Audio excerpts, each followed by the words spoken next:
শুনুন ম্যাডাম, আপনি সবাইকে নিয়ে চলুন, বেশি দিন থাকতে পারবেন না, আপনার আয়ু 7-8 দিন 10 দিন। আমি আপনাকে বলছি যে বিড অফিসার আমি জানি ফরেস্টের কি কাজ হয়, কত বড় দুর্নীতি আমরা সব জানি।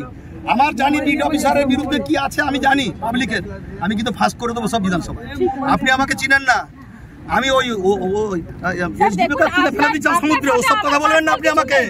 আপনার সাথেও নেই, ওদের সাথেও পার্সোনাল নেই। আপনি এখানে থাকবেন না, ওরা থাকবে সারা বছর। এরা এখানে আতঙ্কে রাত্রিবেলা থাকে, জল মাথায় নিয়ে ওসব কথা বলবেন না। 25 ফুট আমরা নিলাম, এর ভিতরে যদি আপনি আসেন আপনি ফিরে যেতে পারবেন না। আমি আপনাকে বেশি কথা বলবেন না আপনি, একদম সরকারের সাথে সরকারি কর্মচারী মাথা নিচু করে কথা বলবেন। আপনি আমাদের কর্মচারী মাথা নিচু করে কথা বলুন, কথা বলুন। কত বড় জানোয়ার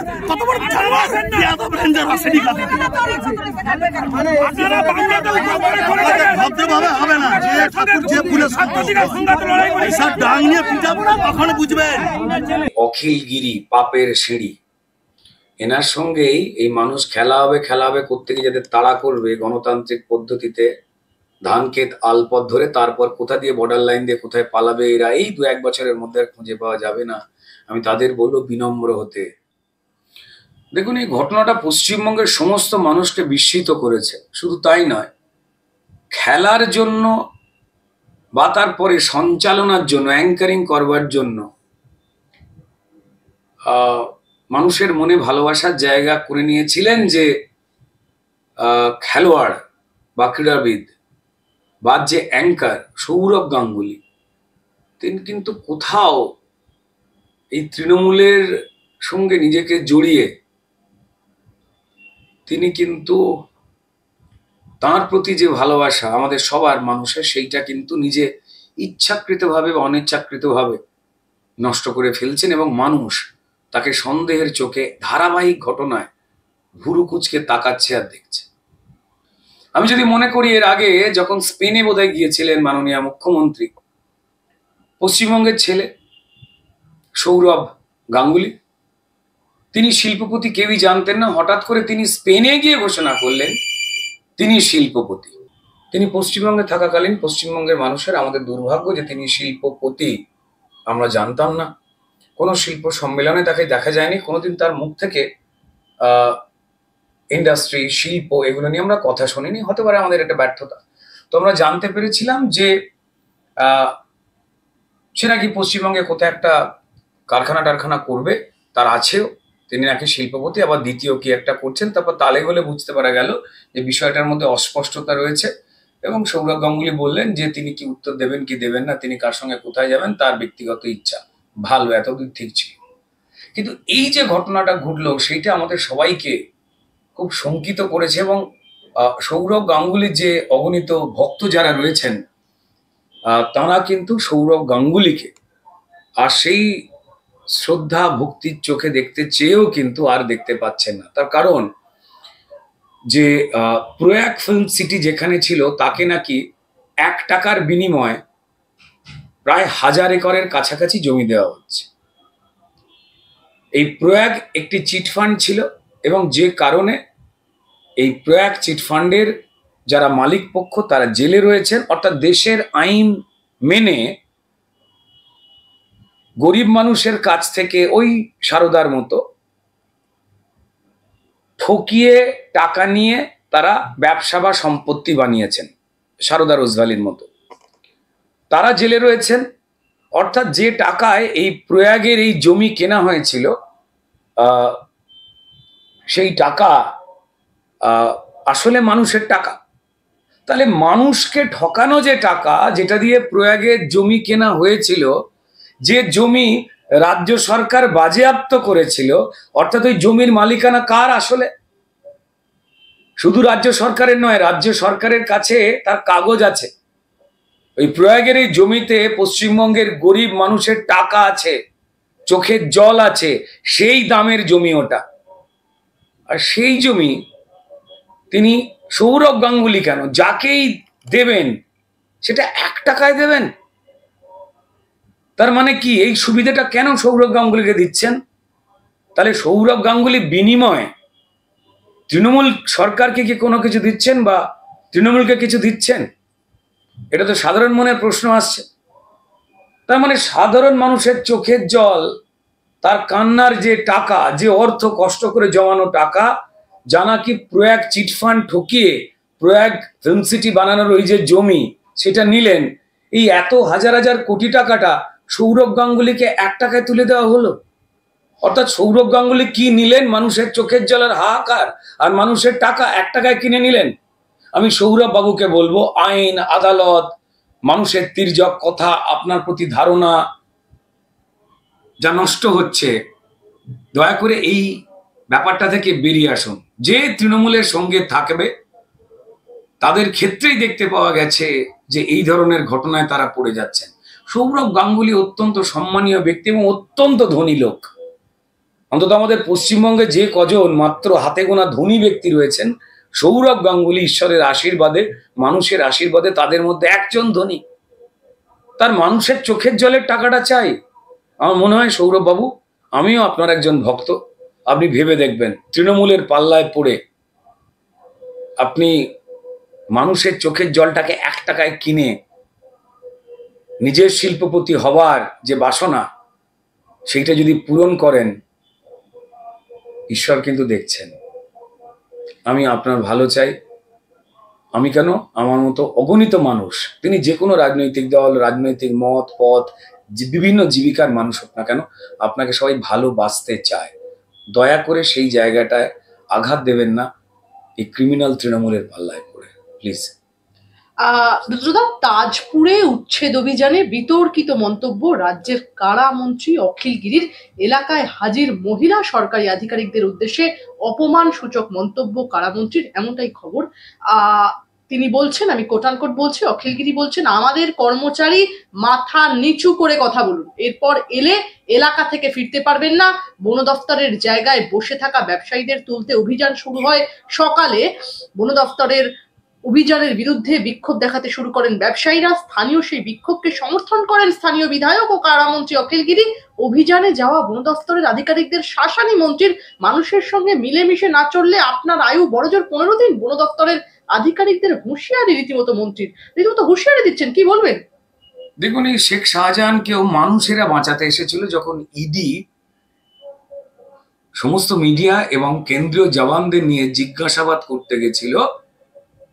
এই জ্যোতিপ্রিয় মল্লিক বালু যে গরিব মানুষের চাল চুরি করেছে রেশনের, যা কেন্দ্র সরকার হিন্দু মুসলমানের জন্য বিনা পয়সায় পশ্চিমবঙ্গের মানুষের জন্য পাঠাতো।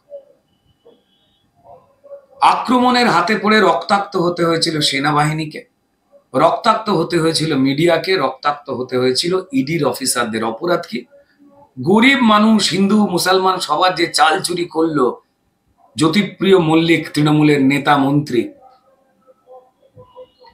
তার সঙ্গে যোগ পাওয়া গেছে এই শেখ শাহজাহান এখন যে জেলে রয়েছে, সন্দেশখালীর মা বোন মানুষের সর্বনাশ করা বেতার বাচ্চা, তৃণমূলের ভাষায় যে নাকি বাঘের বাচ্চা, না বাচ্চার বাঘ, কে জানে বাবা। তো যাই হোক না কেন, যারা শেখ শাহজাহানের হয়ে এই তদন্তে বাধা দিয়েছিল, আইন বিরুদ্ধ কাজ করেছিল, এই ক্রিমিনালদের তখন দাবি করেছিল তৃণমূল যে এরা সাধারণ মানুষ। আর অখিল গিরিও দাবি করছেন যে এরাও নাকি মানুষ বা সাধারণ মানুষ। তৃণমূলের চুরি, দুর্নীতি, আইন ভাঙার সঙ্গেই যারা যারা জড়ান বা আইন ভাঙেন বা ক্রিমিনালের মতো কাজ করেন, তাদেরকেই তৃণমূল মানুষ বলে দাবি করে। বাংলাদেশ ভারতবর্ষ বর্ডার, সেখানে বর্ডার দেওয়ার জন্য, কাঁটাতার দেওয়ার জন্য কেন্দ্র সরকার বারবার জমিছে যাতে এই বেআইনি অনুপ্রবেশ বন্ধ করা যায়, যা দিয়ে বাংলাদেশের বাংলা ভাষা বলা মুসলমান খুব সহজেই আমাদের রাজ্যে না ঢুকে পড়তে পারে বারবার। সেইটার জন্য উগ্রবাদীরা না ঢুকে পড়তে পারে বা রোহিঙ্গারা যাতে না ঢুকে পারতে পারে, যাতে আমাদের দেশের শান্তি শৃঙ্খলা, আমাদের দেশের হিন্দু মুসলমানের ভবিষ্যৎ নষ্ট হতে পারে, কেন্দ্র সরকার বারবার জমি চাইছে, মমতা দিচ্ছেন না। এবং রোজ এই ধরনের বর্ডার গোলে কিন্তু পরিষ্কার এই বাংলাদেশি এবং রোহিঙ্গারা ঢুকে পড়ছে। তৃণমূল তাদের ভোটার কার্ড বানিয়ে দিচ্ছে। তৃণমূলের লোকাল নেতারা বর্ডার লাইনের বলছে বাংলাদেশ থেকে যারা এসেছেন, আমি বলছি না, ভিডিও চালান, পেয়ে যাবেন। আমাদের বলবেন, আমরা কাট করে দেবো এদেশের, তাদেরকেই বসাচ্ছেন এই অখিলগিরিরা। কিছুদিন আগেই কাঁথিতে ডিআরডিও গুরুত্বপূর্ণ মন্ত্রক, আমাদের দেশের নিরাপত্তার কাজ যারা দেখেন, তারা যাতে বিদেশিরা মিসাইল ছুঁড়ে ভারতবর্ষের বা যে কোনো রাজ্যের ভারতবর্ষের যাতে না মানুষকে মেরে ফেলতে পারে, তার বিরুদ্ধে অ্যান্টি মিসাইল তৈরি করে তারা পরীক্ষা করে দেখতে চাইছিল যাতে দেশকে কি করে বাঁচানো যায়। কিন্তু সেখানেও তৃণমূলের এক নেতা, সংখ্যালঘু নেতা, তিনি রোহিঙ্গা মুসলমানদের বসিয়ে ওই ক্ষেপণাস্ত্র টেস্টের জল ঢেলে দেন। এত বড় ক্ষমতা এবং সাহস, এটা দেশের ক্ষতি করছে। আর এই অখিলগিরি, তার কথার কি বা ছিরি কি বলবো। আপনাদের মনে পড়ছে যিনি মাত্র কয়েক মাস আগেই জনজাতি উপজাতি থেকে যে মানুষটা কষ্ট করে উঠে এসেছেন এবং আমাদের দেশের সম্মানীয় রাষ্ট্রপতি মহোদয় হয়েছেন, মাননীয় দ্রৌপদী মুর্মুকে তার গায়ের রং নিয়ে তাকে কেমন দেখতে কুৎসিত ভাষায় আক্রমণ করেছিলেন, পাশে শশী পাঁজা, কুণাল ঘোষের মতো তৃণমূলের নেতারা ছিলেন, দাঁড়িয়েছিলেন, তারা সমর্থন করেছিলেন। এটাই তৃণমূল। এই অখিলগিরি, তারপর আরেকজন মহিলা যিনি বন দপ্তরে কাজ করেন, অফিসার, তাকে বলছেন ছুটি করে দেবেন। অখিলবাবু, আবার বলছি, সামনে খুব খারাপ সময় আসছে। আপনারা পশ্চিমবঙ্গে যা সর্বনাশ করেছেন, খেলা হবতে কোথায় খেলতে যাবেন? জার্সি পরে খেলবার সময় পাবেন তো? পশ্চিমবঙ্গের মানুষ কিন্তু যারা আপনাদেরকেই ভোট দেয় পুলিশ এবং ক্রিমিনালের হাতে, তৃণমূলের ক্রিমিনালের হাতে, যাতে খুন না হয়ে যায়, তাই ভয়েতে আপনাদের ভোট দেওয়া হয় বলে আপনারা জেতেন।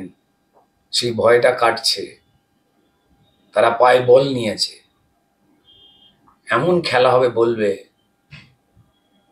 ওই ধান জমির আলপথ দিয়ে দৌড়ে বাংলাদেশের বর্ডারের কাছাকাছি পৌঁছতে পশ্চিমবঙ্গের ব্যথিত জনগণ বলছে আমরা তৃণমূলকে সময় দেব না। বিশেষ করে প্রথম দিকে যে 4-5 জন থাকবেন, তার মধ্যে আপনি তো থাকবেনই ভাই। হ্যাঁ, আপনার সঙ্গে যে লোকটা থাকবে সে হচ্ছে ওই লোকটা যে মুর্শিদাবাদে বলেছিল যে এখানে হিন্দু সংখ্যালঘু। একদমই। আর রুদ্রনীল, এ প্রসঙ্গে বলবো, আপনি যে বলছেন যে ভদ্রলোকের কথা বলা ভালো, যার কথা উঠে এলো এ প্রসঙ্গে, তিনি বলছেন সেই হুমায়ুন কবির, তিনি বলছেন বিজেপি বিধায়কদের ঠ্যাং ভেঙে দেওয়ার হুমকি দিচ্ছেন তিনি। তৃণমূল বিধায়ক হুমায়ুন কবির বলছেন মুর্শিদাবাদের 2 বিজেপি বিধায়ক বড্ড আস্ফালন দেখাচ্ছেন, অনুরোধ করছি শুধরে যান, না হলে আগামী দিনে 2 বিধায়ককে জেলাতে মেরে ঠ্যাং ভেঙে দেব, যদি তারপরেও বাড়াবাড়ি করেন উল্টো করে টাঙিয়ে রাখা হবে। কি বলবেন? এ তো ভয়ঙ্কর দাবি করছেন তিনি। দেখুন, যে কথা বলছিলাম যে এই অখিলগিরি পাপের সিঁড়ি, এনার সঙ্গেই এই মানুষ খেলা হবে করতে গিয়ে যাদের তাড়া করবে গণতান্ত্রিক পদ্ধতিতে, ধান ক্ষেত আলপথ ধরে, তারপর কোথা দিয়ে বর্ডার লাইন দিয়ে কোথায় পালাবে এরা, এই 2-1 বছরের মধ্যে আর খুঁজে পাওয়া যাবে না। আমি তাদের বলবো বিনম্র হতে। এদের সঙ্গে যে লোকটা যাবে, সে লোকটা যে বলেছিল মুর্শিদাবাদে আমাদের এখানে তো হিন্দু সংখ্যালঘু, ট্যাঁফু করলে কেটে, হ্যাঁ ঠিক শুনছেন, হিন্দুদের কেটে ভাগীরথীর জলে ভাসিয়ে দেব। আবার সে বলেছে যে ঠ্যাং হাত পা ভেঙে দেবে। কারণ যেভাবে বাংলাদেশ থেকে উগ্রবাদী জামাতের লোক রোহিঙ্গা মুসলমানকে তারা পশ্চিমবঙ্গে ঢুকিয়ে দিয়ে পশ্চিমবঙ্গে সর্বনাশ করছেন, রোজ 500 থেকে 1000 বাংলাদেশি বা রোহিঙ্গা মুসলমানকে ঢোকানো হচ্ছে আমাদের রাজ্যে, এবং তৃণমূল ভোট পাওয়ার জন্য এই জঘন্য খেলাটা খেলছে পশ্চিমবঙ্গের মানুষের সঙ্গে।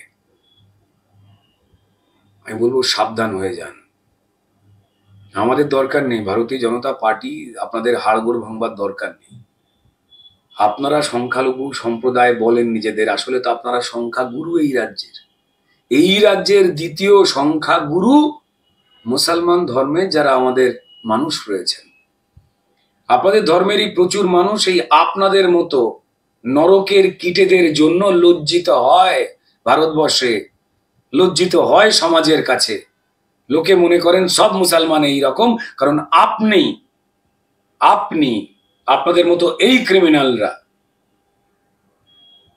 আপনি শেখ শাহজাহান, এই ভাঙড়ের আরেক ক্রিমিনাল শওকত মোল্লা, যাকে মুখ্যমন্ত্রী পুলিশ দিয়ে জেড ক্যাটাগরি নিরাপত্তা দেন, এই ডায়মন্ড হারবারের জাহাঙ্গীর, বাকিবুর রহমান, গরিবের চালচোর ব্যবসায়ী, আপনাদের জন্যই তো মুসলমান সমাজ মাথা নিচু করে ফেলছে লজ্জায়। আপনার এই হামিদুল রহমান জেসিবি, যে মহিলাদের বেত মারে, জামিরুল ইসলাম, আপনারা ছোট করছেন যারা এই ভারতবর্ষকে ভালোবাসে সেই মুসলমানদের, শিক্ষিত মুসলমানদের, যারা এই সারিয়াতি আইন, তালিবানি আইনের বাইরে বেরিয়ে শিক্ষিত হয়ে ডাক্তার, ইঞ্জিনিয়ার, শিক্ষক, অধ্যাপক হওয়ার চেষ্টা করছেন মুসলমান সমাজকে তুলে ধরবার জন্য। আপনারা তাদের ছোট করছেন। আপনার বাড়িরই মুসলমান সমাজ আপনার ঠ্যাং হাত পা কেন, বাকি সবকিছু ভেঙে গুঁড়ো গুঁড়ো করে বালির মতো করে আপনাদের প্যাকেট করে পাঠিয়ে দেবে। সাবধানে থাকবেন। সাম্প্রদায়িকতার উস্কানি দিচ্ছেন। আপনার মুখ্যমন্ত্রী আপনাকে অ্যারেস্ট করছে না, অর্থাৎ তিনি এই উগ্রবাদের পক্ষে, তিনি এই হিংসার পক্ষে, তিনি বাংলাদেশের লোককে বেআইনি ভাবে, রোহিঙ্গাদের এবং জামাতের লোককে বেআইনি ভাবে এই ধরনের এই সীমান্তবর্তী জেলাগুলোকে ঢুকিয়ে দিয়ে যে ডেমোগ্রাফি নষ্ট করছেন, তার পক্ষে, যিনি বর্ডার দিতে দেন না কেন্দ্রীয় সরকারকে।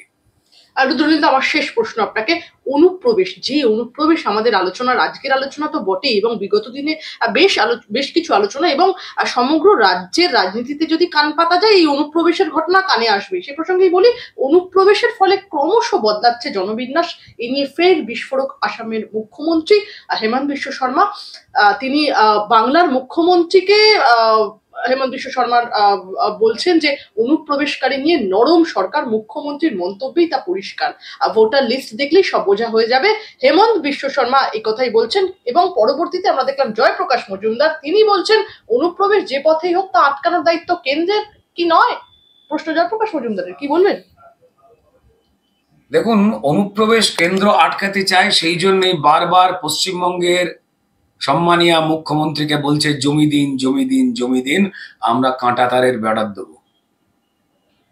কিন্তু জমি দিচ্ছেন না তৃণমূল নেত্রী, যিনি 30% মুসলমান ভোটে জেতেন। সেই পশ্চিমবঙ্গের যারা আদি মুসলমান, তাদের ভোট চুরির জন্য তারা তৃণমূলকে দিচ্ছে না। তাই আরো মুসলমান দরকার, তাই তারা ঢোকাচ্ছেন জামাতের মুসলমানকে, বাংলাদেশের মুসলমানকে বা রোহিঙ্গা মুসলমানকে, আর আমাদের এখানে কার্ড, ভোটার আই কার্ড পেতে সাহায্য করে দিচ্ছেন। অবশ্যই বর্ডার সিকিউরিটি ফোর্স, তাদের দায়িত্ব সীমান্ত পাহারা দেবার, কিন্তু যেখানে 2000 কিলোমিটারের বেশি বর্ডার নেই, সেখানে বিএসএফ জওয়ান সারা দেশে এত নেই যে হাতে হাতে আয়তাবে সহচরী হাতে হাতে ধরাধরি করে বর্ডার পাহারা দেবে, এটা সম্ভব? চ্যাংড়ামো হচ্ছে। আপনি জমি দিচ্ছেন না বর্ডার লাগাবার জন্য, হাতে হাতে ধরাধরি করে বিএসএফ দাঁড়ানো সম্ভব? আরে ভাই, বাইরের দেশের লোক আমার দেশে ঢোকা বেআইনি সারা পৃথিবীতে। কেন মুসলমানদের অন্য মুসলমান দেশরা নিয়ে নিচ্ছে না? রোহিঙ্গা মুসলমান, বাংলাদেশ থেকে চলে আসা মুসলমান, পাকিস্তান থেকে আসা মুসলমান, এত ইসলামিক কান্ট্রি নিচ্ছে না কেন? কেন আপনার এত দরদ উতলে পড়েছে? যা আমাদের রাজ্যের মুসলমানদের দরদ উতলায় না ওই বিদেশি মুসলমান, ওই ক্রিমিনাল মুসলমানদের জন্য। কারণ এই ক্রিমিনালদের বা উগ্রবাদদের কোনো ধর্ম হয় না, কোনো পেশা হয় না। আপনি সর্বনাশ করছেন আমাদের দেশের, আমাদের রাজ্যের আদি মুসলমানদেরও। দেখুন, ভারতবর্ষ কাটা হয়েছিল মুসলিম লীগের মুসলমানদের জন্য আলাদা রাষ্ট্র পাকিস্তান চাই এই দাবি মেনে, ডেমোগ্রাফি অনুযায়ী, অর্থাৎ জনবিন্যাস অনুযায়ী। 1947 সালে যে কাটাটা হয়েছিল, যেটাকে নিয়ে অশান্তি শুরু হয়েছিল, মুসলমানদের জন্য দেশ তৈরি হয়ে গেল ভারত, আর এদিকে ভারত ছিলই, ভারত রয়ে গেল হিন্দুস্তান, ইন্ডিয়া, ওদিকে চলে গেল পাকিস্তান। গন্ডগোলটা হয়ে গেল পাঞ্জাব আর বাংলা নিয়ে, অবিভক্ত বাংলা, যেটা আজকে এখন পশ্চিমবঙ্গ, ওদিকে বাংলাদেশ। পাঞ্জাবকে কেটে দেওয়া হলো অর্ধেক। যখন বাংলাকে কাটবার ষড়যন্ত্র করা হলো, অর্থাৎ বাংলা যাতে পুরোটাই পাকিস্তানে চলে যায় সেই প্ল্যান করা হলো, তার বিরুদ্ধে রুখে দাঁড়িয়েছিলেন বাংলার আসল ভাগ স্যার আশুতোষ মুখোপাধ্যায়ের ছেলে শ্যামাপ্রসাদ মুখোপাধ্যায়, যিনি একজন ইন্টেলেকচুয়াল ছিলেন, চূড়ান্ত শিক্ষিত মানুষ ছিলেন, যিনি ক্যালকাটা ইউনিভার্সিটির সর্বকনিষ্ঠ ভাইস চ্যান্সেলর ছিলেন। তিনি পরিষ্কার দাবি তুলে বলেছিলেন যে এইভাবে করবেন না, যদি বাংলাকে ভাগ করতেই হয় তাহলে ডেমোগ্রাফির ভিত্তিতে করুন। যেভাবে আপনারা পুরো ভারতবর্ষ কাটছেন, কেন পাঞ্জাব আর বাংলা এই দুটো রাজ্যকে অদ্ভুত রকম ভাবে কাটবার চেষ্টা করছেন? তাই জনবিন্যাসের ভিত্তিতে, হিন্দু মুসলমানের রেশিওর ভিত্তিতে কাটা হয়েছিল বাংলা। এবং এই ব্যাপারে শ্রদ্ধেয় শ্যামাপ্রসাদ মুখোপাধ্যায়ের পাশে দাঁড়িয়েছিলেন তদানীন্তন জ্যোতি বসুও, তিনি বিরোধিতা করেননি। তাদের অনেক কাজে বিরোধিতা করেছেন, কিন্তু এই কাজটায় বিরোধিতা করেননি। শ্যামাপ্রসাদ মুখোপাধ্যায়ের পাশে দাঁড়িয়েছিলেন মেঘনাথ সাহা, রানী রাসমণি থেকে শুরু করে আরো প্রচুর পণ্ডিত ব্যক্তিত্ব, শিক্ষিত ব্যক্তিত্ব পশ্চিমবঙ্গের, মানে তদানীন্তন বঙ্গের। তাহলে আমার এই পশ্চিমবঙ্গের জন্ম হয়েছিল ডেমোগ্রাফির ভিত্তিতেই। মুসলমানদের জন্য দেশ, যেটা পূর্ব পাকিস্তান, সেটার নাম হয়ে গেল বাংলাদেশ। বাংলা কেটে আর হিন্দু আধিপত্যের জায়গায় সেইটার নাম হলো পশ্চিমবঙ্গ।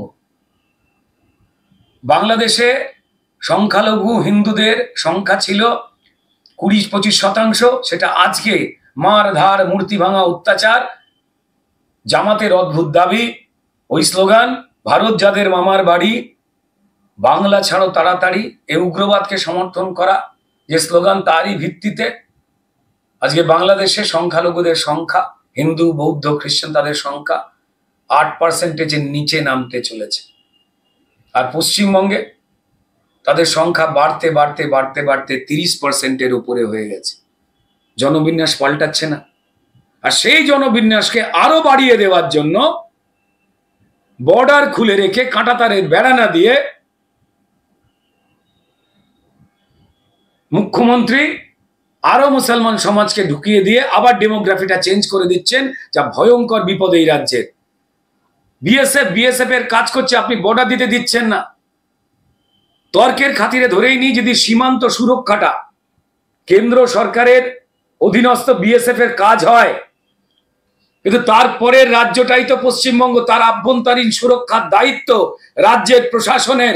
সেইখানে আপনারা কচু করছেন, বরং নষ্ট করছেন আপনারা। তারা কোনো রকমের গোলে দিকে চলে এলে বা বর্ডার দেওয়ার জন্য জমি আপনি যে দিচ্ছেন না, সেই স্বার্থটার জন্য তারা ঢুকে পড়তে পারছে অনায়াসে। আর আপনার নেতা, মন্ত্রী, এমপিরা তারা সার্টিফিকেট দিয়ে দিচ্ছে যে হ্যাঁ, এই ভারতের যারা ভোটার কার্ড দেয় দেশের কেন্দ্র সরকারে, তাদের বলছেন এই তো দেশের নিয়ম, জনপ্রতিনিধি লিখে দিয়েছে ভোটার কার্ড দিয়ে যা, ব্যাস, জনবিন্যাস পাল্টে যাচ্ছে, তারা ভারতবর্ষের লোক হয়ে যাচ্ছে। ভয়ঙ্কর অগ্নিকুণ্ডের উপরে আমরা দাঁড়িয়ে রয়েছি। মানুষ চোখ খুলুন, ভালো করে তাকিয়ে দেখুন, কেন মুসলমানদের এত ভালোবাসছেন কোনো উপকার না করে। তাদের মুসলমানদের শিক্ষা দীক্ষা, তাদের বেড়ে ওঠা, তাদের সামাজিক উন্নতিতে তৃণমূল খুশি হয় না।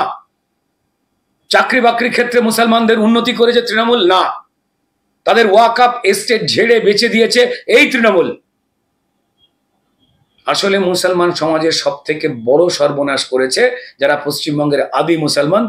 প্রথমে সিপিএম টুপি দিয়ে রেখে দিয়েছিল, তারপর আরো বড় টুপি দিয়ে তাদের বড় ক্ষতি করছে তৃণমূল। তাই হিন্দু মুসলমান আমি সবাইকেই বলবো সতর্ক হয়ে থাকতে।